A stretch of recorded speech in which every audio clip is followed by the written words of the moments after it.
Hey guys, welcome back to my channel, and the top of my head is cut off. Today's video is another Let's Chat. Let's chat. Yeah, I should think up like a little song for that, shouldn't I?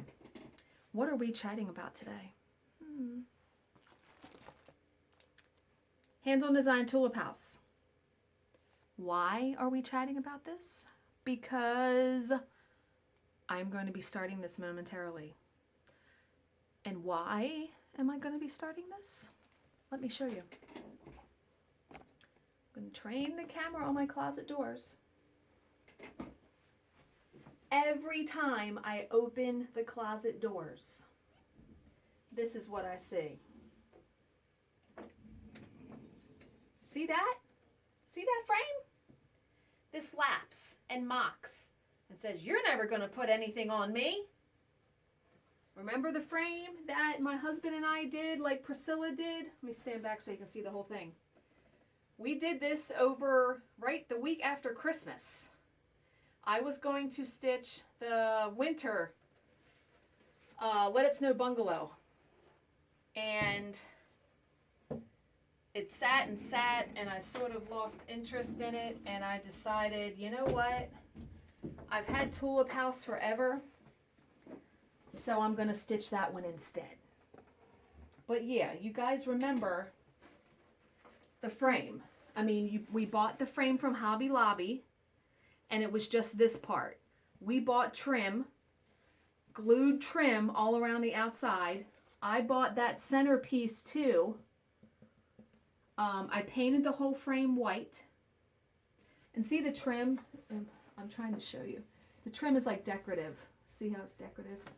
And so if you look here, the smaller design goes up here, just like Priscilla did, and the bigger design goes down here. Now, she did hers a little bit different in the fact that she stitched all of them, so she interchanges them. I'm not doing that.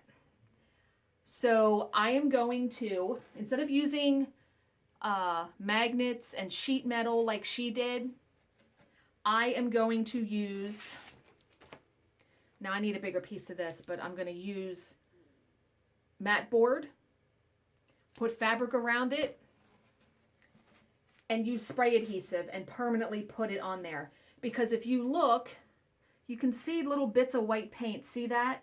That bugs me. That bugs me a whole lot. And I want that hidden. So I am putting that mat board right to the edge of this, with fabric that I'm going to show you because I went to Joann's today. And then I'm going to put the stitched piece on mat board too, right on top. So, but yeah, laughing and mocking, and just every time I open my closet door, I said, I have to stitch something to put on that. All that work we did for the frame. Yeah, got to do it. So, seriously cannot wait because that is going to look friggin' awesome. So, let's chat about what fabric am I using? What threads am I using? Because I changed them. And then what fabric did I buy for finishing? Because boy, let me tell you. Joann's. I walked in there today. My sister had a futsal game. And I said, oh, I'm right around the corner from Joann's. I'm going to go in there and try to find fabric. Wow, is that overwhelming? I don't know how you guys go in there. I don't like being indecisive. I like going in there and finding a fabric and saying, bam, this is it. Now, I'm going to be honest. I did not want to do the black and white checkered fabric like Priscilla did. I wanted something different. I did feel like I would be copying her if I did that. So I was like, I do not want that fabric. Although they had it, I saw it. But yeah, holy crap, like 2 whole aisles of fabric. So here's the design. Now I am going to be stitching it on Fiberlicious 14 count Aida in chalkboard. Yep. Pretty. Yeah. So these colors are going to pop when I show you. So the colors that were called for were chalk, which that is the only color that is staying true. Because when I bought the threads for the Let It Snow bungalow, I bought a bunch of skeins of chalk. So already have that. Yeah, that's gonna friggin' pop on that. So, the other colors, however, I'm just gonna pull it out because for some reason, okay, that's highly annoying. You'll be able to see it anyway. Easier when I hold it up like that than it's not in the plastic. Okay, the pink color, because the flowers here, like every other one, the bigger flowers, that was gassed Victorian pink. I didn't want to use that. So originally, I looked on 123 Stitch on their Threadworks, and I had originally picked this one, which was, did I not save the paper? Oh, no, I did. It was called Rose Petals. Be very careful, folks, when you order threads online. I try to really search a couple images online that show you what the thread actually looks like. Well, I thought this Rose Petals would work. And here's what Rose Petals look like. Nope. That's way too dark. I did want something similar to this light pink color. So, got that for something else. So I went looking. I think I found it. Gassed. I didn't say gassed, did I? It's Threadworks. Threadworks Cotton Candy. Yes! Mm-hmm. Yep. Because here is the chalk and the pink. Now the orange color, I hit it spot on. Spot on. The orange color originally called for was Gassed Melon Patch. I don't know why I didn't want to use that. I just didn't. I ordered Threadworks Mango Margarita. Look at that. So these are going to be the two flowers. Pretty. It's going to be so pretty. Okay. So there's those three colors. At the end, I'll put them all up on the fabric. Yeah, that's going to look good. I love that orange color. The green of the leaves and the grass right here. Yeah, that was Weeks Dye Works Grasshopper. Nope. I am using what I already had, which is Weeks Dye Works Pepperoncini. Very similar color. It's a green. So it's a pretty bright green actually. So I had a couple skeins of that because that was called for in the Let It Snow bungalow. So I said, I'm going to use what I got.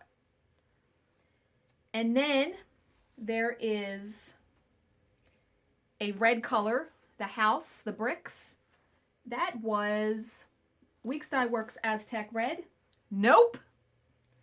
I am using Turkish Red because, like I said, I already had it.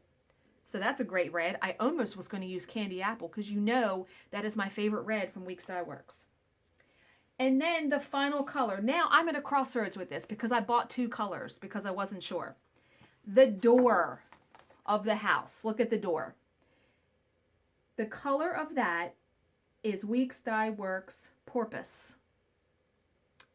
Yeah, I mean, that kind of like disappears in the fabric, right? I thought, well, it's a barn. It's supposed to be a barn, I think. Maybe not. Barns aren't brick. Whatever. I wanted the door. I didn't want some crazy funky color for the door. So I love Gentle Arts Sampler Threads Aged Pewter, which looks like that. So it's like a gray silvery color, but it's got like brown and green in it. It's really cool looking. But then, and I think I'm going to go with this. What color is this? This is Threadworks Rainstorm. Look at that. I think I'm going to go with this. I love Threadworks threads. They're beautiful. And they have so many pretty colors. Yeah, I think I'm going to go with that. So, that's all the threads. Let me hold them up on the fabric. Try to give you guys an indication of what that's going to look like. It is going to look so good. It's going to look beautiful. All right. I don't know if I can do this properly without all of these falling. Can you see it on the black? Isn't that going to look so good? Yeah, that's going to look astounding. Now, keep these colors in your head. So, obviously, like I just explained, I'm going to put fabric on mat board as the backing. As you know, I'm going to be putting the chalkboard fabric on mat board just like Priscilla did. But the background is going to be, now I bought 2 fabrics. I wanted a fabric with tulips on it because Tulip House, well, that was easier said than done. So I saw this one fabric and I just like went ape shit and bought it, but I think it's way too busy now. That's some tulips, right? Yeah. And I bought a crap load of it. I don't even know why I bought a yard. It was on sale. I don't think this is going to work. It's too busy. Way, way, way too busy. So I'll use that in some other kind of finishing thing. Who knows? The other fabric I bought is really the one I think I'm going to use. Isn't that pretty?